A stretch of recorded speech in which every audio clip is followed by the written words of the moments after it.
you and I were both watching this game because we were texting about it. Gonzaga, can I admit this to you?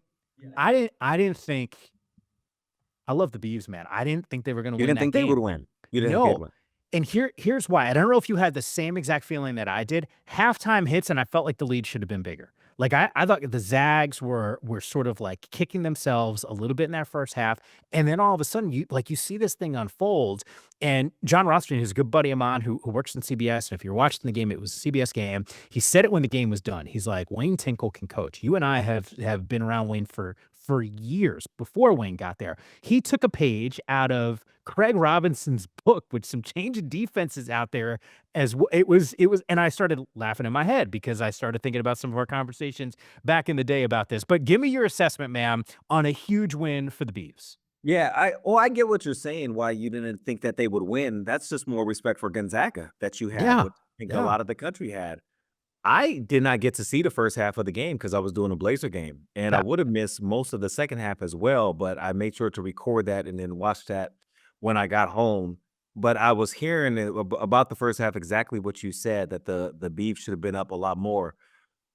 I'm not surprised that they won because, like you and I have talked about in previous episodes, it's tough to win there, especially when a high level opponent comes in because the crowd responds, then the team responds, and then you see a high major level from Oregon State that maybe you don't get from them in all the other games. You don't get from them on the road, which they ended up losing the next road game, yeah, at San Francisco right after the win at Gonzaga.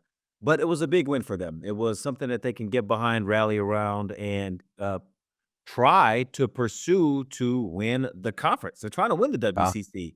And in order to do that, Gonzaga, St. Mary's, they are typically the two teams you got to go through to get to Yeah. that point. And I think what's fascinating is Mark Few, even after the game, I had saw some post-game comments from him and some of those interviews. He made reference to Oregon State and Washington State specifically Yeah. and what that's meant for the conference. But he was quick to point out St. Mary's, good squad. San Francisco has been good Yes, over yes, the yes. years, and we've seen that. Just what's the vibe around the Beavs and Wayne when we've seen some awesome moments, right? We saw in the NCAA tournament a couple years ago. We've seen some success that this team has been able to accomplish, and then in other years, maybe not as successful, I think, as Wayne would certainly hope. But when you get a signature win like this, like how does that elevate not only his status, but like the program nationally? It it it makes them the talk for a little Yeah. bit of time because now John Rothstein, who you talked about, Yeah. national columnists, they're talking about that win that Oregon State had. Now they're watching Oregon State. Maybe half of the people who knew that Oregon State won that game against Gonzaga do not know that Oregon State then lost the next game against San Yeah. Francisco Totally. because that wasn't the marquee game. So it is super helpful. But the way that Wayne and his staff and Beaver Nation, they're looking at it as like they want to be more than just winning that one big game. They want to be a team that can put together a really solid regular season record because you just referenced that NCAA Elite Eight run they had. That was a year that if they didn't win the Pac-12 tournament, they weren't going to be in the And they NCAA weren't going to be tournament. Nope. And so aside from the year with GP2 when they went to the NCAA tournament, it's been a long time since they've had a really good regular season where it was beat a ranked team one week and then win the game that you feel like you're supposed to win the next week at home or on the road. And on the road is where a lot of the struggles have been coming.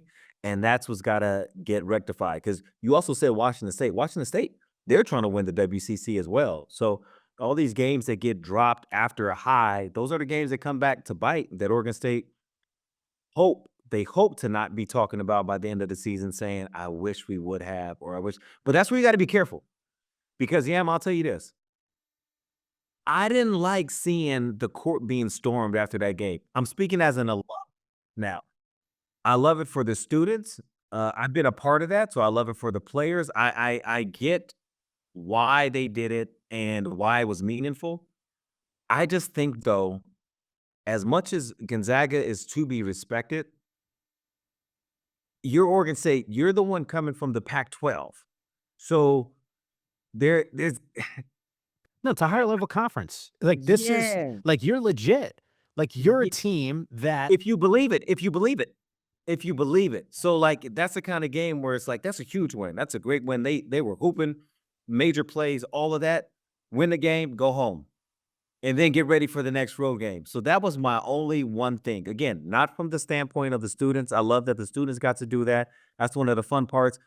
It's been 20 years since I've been in college, and there's people that were in the Beaver Dam and some of our wins that still come and talk It's about, awesome. "Oh, Yeah. that time y'all beat Arizona, that time y'all beat Washington, and they were a 1 seed," and all that. Like, I get those memories. But to me, that game wasn't that. It wasn't Jordan Pope making the game winner against Arizona last year. It just was, to me, it didn't feel that way. So that's the one thing that, as an alum, speaking strictly as an alum, not as a Pac-12 or WCC person, I would have preferred to have seen them just kind of move on from that game and treat it like it was just a win. Because yeah, if that game was in the kennel, Gonzaga's not storming the court. They're not storming the court after the win. So I think in order for Oregon State to really truly believe they're competing at that level, there's some things like that that you kind of operate similar to the way champions at that level operate. Yeah, I think part of the problem, though, and the only pushback that I would have, and I don't push back on loving it for the students. Like, of course, like I remember. Look, I went to a small school in New York, Fordham. We didn't have like this premier basketball team. When you had those moments, you had to take I advantage had of to, it. yeah. And so, from a student perspective, not the WCC who find them, by the way, and like they don't want to see the court storming. I understand that, not advocating for it. Wink, wink. But at the same time, I'm sitting there going, "Hey, Are like you this sure? is yeah, this is one of those things where the belief truly there? Like, for as much as Oregon State's coming from the Pac-12, this is Yeah. a higher level conference, or Yeah. was certainly at the time. Gonzaga, though, is one of the high level programs out on the West Coast. You and I Mhm. talked about this on the first Mhm. episode of the show, how big it was for the Pac-12 to get a program like Gonzaga in this new reimagined conference. So I just my what I would say to you is I don't know if Oregon State has sort of felt like, "Hey, we believe and that we belong in this category," because So they then haven't that's had not yeah, that that's not pushback. I think you're yeah, adding to what I'm saying where, yeah, because if they do believe, then they don't do that. yeah, So, yeah. yeah, you said it. All right, welcome back to All Ball here. I made a reference to it. Cougs fans gotta be thrilled, right? Like, basketball team is rolling. Lamar, you and I were texting about this the other day, and you had brought up why Cougars Nation should be thrilled. So just kind of explain to me what's happening in the association with one rookie. That rookie is Jaylen Wells, who Cougs fans are very well aware of. Pac-12 people are aware of. The NBA, though, wasn't as aware of. The Mhm. Memphis Grizzlies were, and that's Yeah. why they got him. What happened in this last year's draft is people felt like there wasn't really a marquee name. I don't even know if you know the name. Yam, have you heard this name? Zachary Richechet? Yeah, yeah, yeah, Okay. yeah. So, because you're in sports. Yeah. He was the number 1 pick. Usually, a number 1 pick, you hear about them on the main shows. They're No question. following them, they're tracking them. He doesn't get that kind of love. Some of that is he is an international player, but that's a small piece of it because so was Wimby, and there's no shortage of Oh, Wimby dude. news. Yeah. Wimby also is a generational talent No in the question. meaning of the word. But a number 1 pick should be covered a lot closer than Zachary Richardson for the Atlanta Hawks has been covered. So it's been kind of a statement on how NBA people see this rookie class. So coming into this rookie year, people are thinking, well, who's going to be the rookie of the year? You know, can it be Alex Sarr, who was going to be the number 1 pick at one point, Sure. but he told Atlanta he didn't want to go play for the Atlanta Hawks, so he went to the Washington Wizards. Then there's Stefan Castle, who won a championship at UConn. People are thinking, okay, he'll go be the point guard at San Antonio.